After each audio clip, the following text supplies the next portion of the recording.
जय हिंद दोस्तों। मेरा नाम किशन चंद है और मैं असिस्टेंट ऑडिट ऑफिसर हूँ सीएजी ऑफ इंडिया में।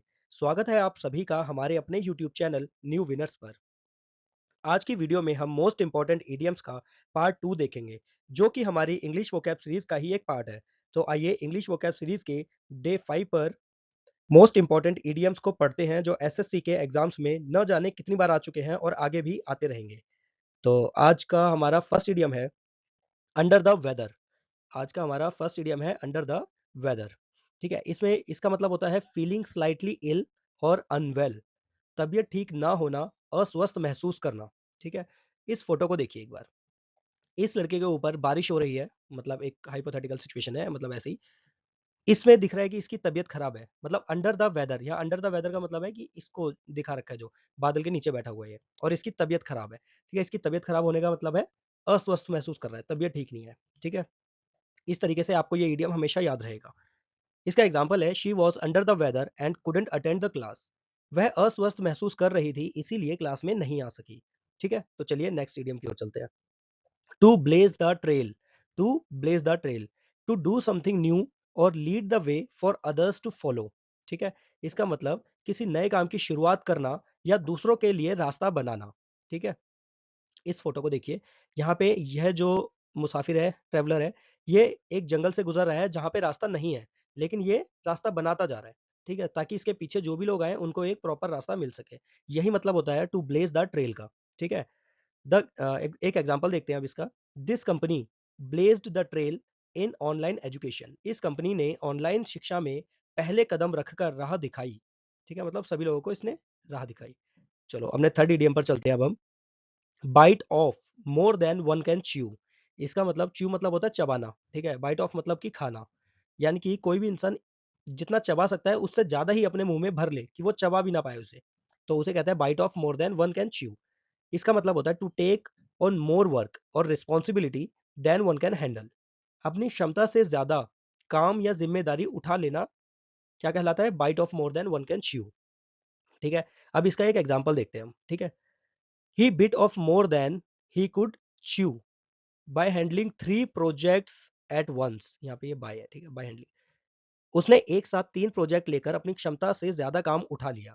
ठीक है, अब आप इस फोटो को देखो, इसमें आपको साफ दिख जाएगा कि इतना बड़ा इसका मुंह भी नहीं है जितना बड़ा ये बर्गर खाने की कोशिश कर रहा है। ठीक है, यानी कि ये चबा नहीं पाएगा अगर इसको पूरा, मतलब मतलब खा लेता है फिर भी। चलो नेक्स्ट इडियम पर चलते हैं अब हम। Show the white feather. इसका मतलब है टू शो फियर और कावर्डाइज, टू लूज करेज। इसका मतलब डर दिखाना, कायरता दिखाना, या फिर हिम्मत हार हार जाना, या फिर मैदान छोड़ देना। इसका क्या मतलब है? इस इमेज को देखो आप।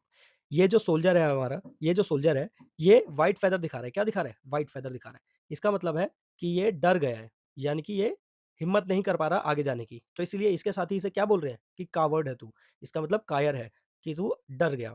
ठीक है, चलो इसका एक एग्जांपल देखते हैं शो द व्हाइट फेदर का। He refuse to face the challenge and showed the white feather. उसने चुनौती का सामना करने से मना कर दिया और कायरता दिखा दी। ठीक है, चलो अब नेक्स्ट इडियम देखते हैं कौन सा है। Bell the cat. इसके पीछे एक बहुत अच्छी स्टोरी है, अभी बताता हूँ आपको। इसका मतलब होता है डू द इम्पॉसिबल और डेंजरस टास्क। अब देखो, हुआ ये कि कुछ चूहों की एक सभा बुलाई गई। चूहों के सरदार ने। ठीक है, उसने कहा कि ये जो नई बिल्ली आई है ना, ये बहुत सारे हमारे साथियों को मार के खा रही है। ठीक है, तो अब एक काम करते हैं, हमें कुछ ऐसा करना होगा कि इस बिल्ली के आने पर हमें पता चल जाए कि ये बिल्ली आ चुकी है और हम लोग भाग जाए।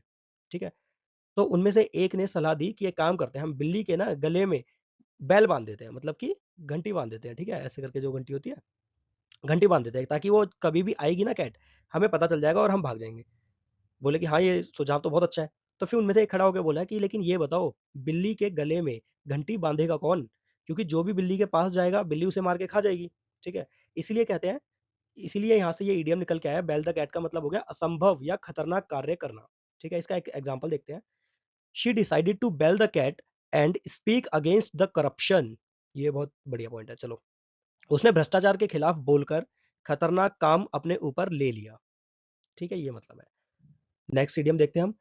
Like a cat on hot bricks. यानी कि इसका क्या मतलब हुआ कि बिल्ली जो गर्म ईंट होती है ना, उसके ऊपर है, जैसे कि उस फीलिंग को क्या कहेंगे? फीलिंग वेरी नर्वस, एंग्शियस और रेस्टलेस। बहुत घबराहट होना, चिंता होना या बेचैनी महसूस करना। ठीक है? ये फ़ोटो देखो, आपको ये इडियम याद रहेगा हमेशा। इसका एक एग्ज़ाम्पल देख लेते हैं हम। ठीक है? मतलब तो हमने देख ही लिया, बहुत घबराहट होना, चिंता होना, बेचैनी महसूस करना। इसका एग्ज़ाम्पल है, she is she is moving around like a cat on hot bricks waiting for the result. यानी कि रिज़ल्ट आने का इंतज़ार करते हुए वे बेचैन होकर इधर-उधर घूम रही है। ठीक है? घूम रही थी। तो ये इसका मतलब था। चलो नेक्स्ट इडियम पर चलते हैं। Made out of whole cloth.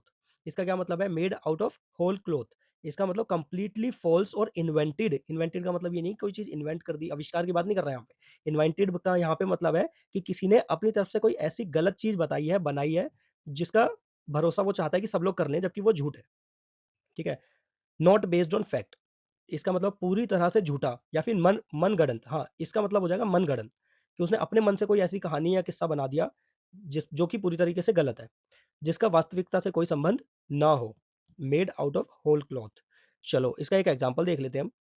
These allegations are made out of whole cloth. ये आरोप पूरी तरह से झूठे हैं। ठीक है? इस इमेज को देखो, ये इसको जो भी बता रहा है अपने मन से चीजें बना बना के बता रहा है, और इसको लग रहा है कि इट्स ऑल ट्रू, कि ये सब कुछ सही है, made out of whole cloth. जबकि ये कंप्लीटली क्या है? मेड अप और फॉल्स स्टेटमेंट्स है। चलो नेक्स्ट इडियम पर चलते हैं अब हम। A storm in a teacup. A storm in a teacup. इसका मतलब होता है अ बिग रिएक्शन, फस और excitement over a very small और अनइम्पोर्टेंट इशू। मतलब छोटी सी बात को बहुत बड़ा मुद्दा बना देना। बोलते हैं ना, बात को बढ़ा चढ़ाकर बोलना, या फिर छोटी सी बात को पहाड़ जैसा बना देना, वो होता है अ storm in a tea cup. या इसका एक एग्जांपल देखते हैं। The argument over sitting was just a storm in a teacup. इसका मतलब बैठने की व्यवस्था को लेकर हुआ झगड़ा सिर्फ छोटी सी बात पर हंगामा था। ठीक है? जैसे यहाँ पे देखो, एक सिंबॉलिक सेंस में दिखा रखा है कि एक कप है। ठीक है? वो काफी मतलब ऐसा हो रखा है जैसे कि वहां पे तूफान वगैरह आया हुआ है, यहाँ से ये लड़ रहा है, यहाँ से ये लड़ रही है। तो ये दिखा रखा है storm in a tea cup. ठीक है? उस तरीके से दिखा रखा है।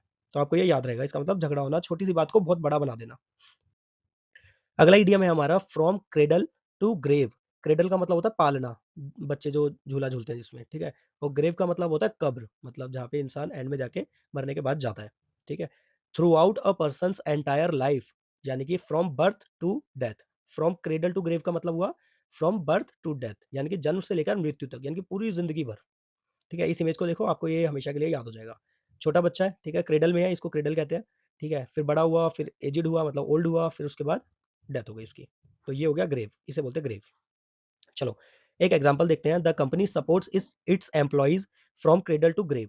यह कंपनी अपने कर्मचारियों का पूरी जिंदगी साथ देती है। ठीक है? इसका ये मतलब हो गया। अब हम चलते हैं अपने लास्ट इडियम पे आज के। Hornets nest. इसका मतलब है अ डेंजरस और ट्रबलसम सिचुएशन। मुसीबत या खतरे से भरी स्थिति। कोई भी ऐसी सिचुएशन जहां पे बहुत खतरा है। इसका एक एग्जांपल देखते हैं।